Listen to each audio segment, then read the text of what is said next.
Good afternoon guys, welcome back tayo sa kusina ni Merin. This time ay magluluto tayo ng sinigang na bangus with shrimp. Ayun, medyo frozen na yung shrimp natin kasi tinagay natin sa freezer yan. Ako na yan, wala na, headless, nalinis na. So ang ginawa natin ay sinama na lang natin dito sa ating slice ng milk fish o bangus. Siyempre, hindi naman tayo magluluto ng marami dahil masasayang ng lalong-lalo pagka sinigang na isda o lalong-lalo sinigang na bangus ay hindi na masarap ito na maging second meal mo. As much as possible ka nga on your first meal, ito mo lang ihahanda. But of course, napakarami pa rin ito para sa atin. So maybe kung may meron mang ma-leftover ay konti lang. So yun guys, ang ginawa natin, nilagay na natin siya sa pat o kasirola. Nilagay natin ng konting mantika. At yun, nilagay na natin yung ating sangkap, yung tinatawag nating milk fish at shrimp.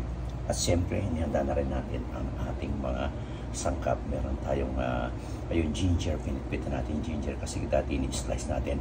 But I found out na hindi gaano lumalasa yung ginger kung hindi talaga siya na diktik ng gusto. So maybe next time I'm going to buy mortar and pestle para lalong mas masarap at ika nga talagang lasang-lasa yung ating luya o bawang pag ating sinasama sa ating mga lutuin. Meron na rin tayong aroma tomato, ayun, nag-slice tayo at siyempre di mawala yung pinakagulay natin etong Filipino pechay. Nakakita tayo ng Filipino pechay sa Seafood City. So yan ang ating magiging sangkap dun sa ating inulutong shrimp with bangus sinigang. Another Filipino favorites yan. Alam niyo naman Pilipino, mahihilig tayo sa mga lutong masasarap.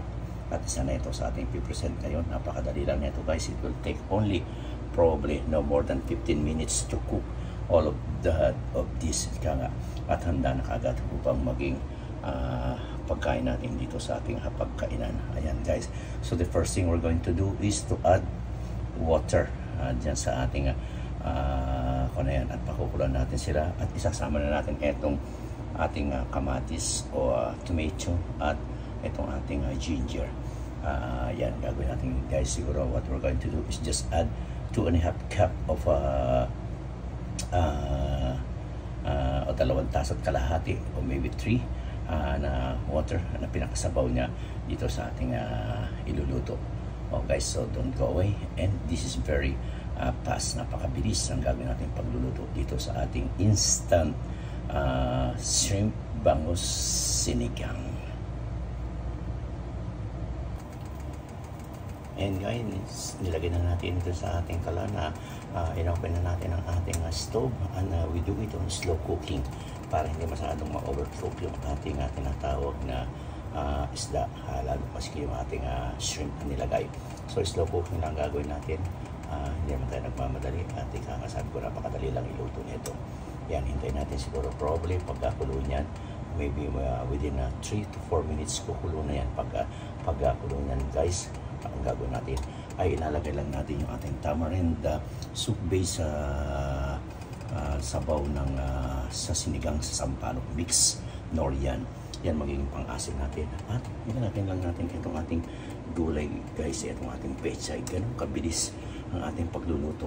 Ito only take a few minutes upang prepare ito. So you don't need to go to the restaurant to eat very delicious at yummy sinigang na hipong bangus. May kasamang bangus. Yan guys. So yan. Gawa lang natin. We're going to wait it and we'll cover siyempre yung ating pot. Then we'll be back in a while. Guys, ayan, pakuluan na natin at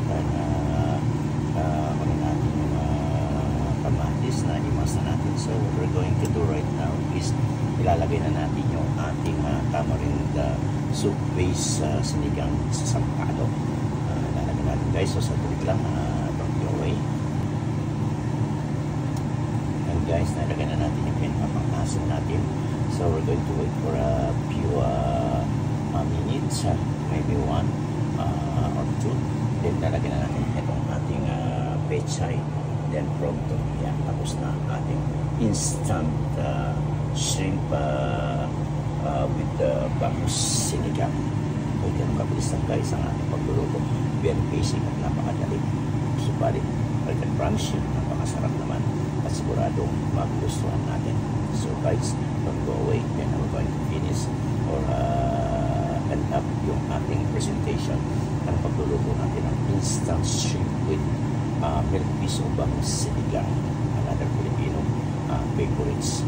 Okay?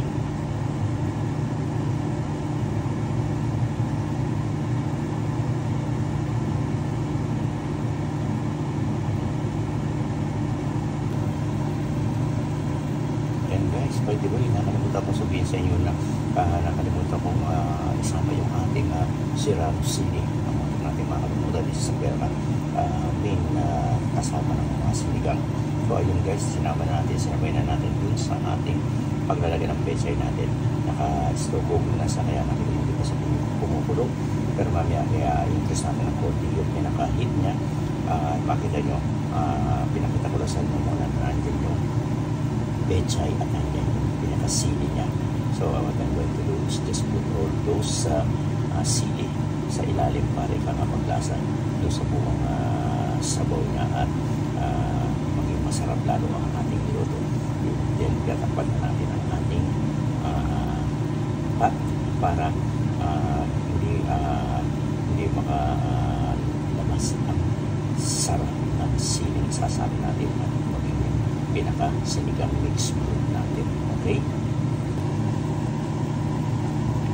Guys, ayan na yung ating